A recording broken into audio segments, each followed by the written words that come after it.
Hello everyone and welcome back to another video from Crazy Gamer. In this video, I'm going to show you how to delete your account on the Evony game. So let's get started right away.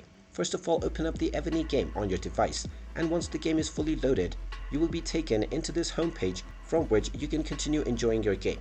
Now, if you wish to delete your account or your gameplay progress so far, then in order to do this, you will need to tap on the three dots at the bottom right corner.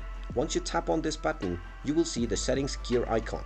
Tap on this menu, and now in order to delete your game account, tap on the account option. From the account page, you will be able to find the delete account button which says delete account permanently. Once you tap on this, you will be asked whether you are sure that you want to delete your account, and if you are sure, you will need to type in the command delete in entirely uppercase within the verification code box. So type in the word delete in full uppercase letters and click on the confirm button, and this will confirm that your account will be put for deletion. Now, as the warning says, your account will completely be deleted within 30 days.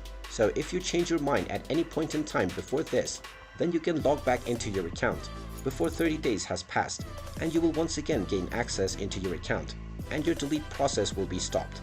And there you have it. That is how easy it is to delete your account on the Evony game. If you find this video helpful, make sure you hit that like button and subscribe to our channel if you haven't done so already. Also ring that notification bell to never miss another update from us. Thank you for watching, and I will see you again in the next video.